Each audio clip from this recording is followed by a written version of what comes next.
Alright guys, today I am doing a review of this Maison Perrier sparkling water. Now this was at Costco and this is their Forever Lychee flavor. Check the ingredients guys, if you guys want to read it, pause the video. It's basically carbonated water and natural flavor, but if you look carefully this one is minerals in it. So yeah, let's do a quick taste test.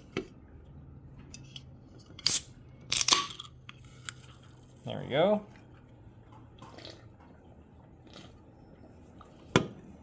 Ooh,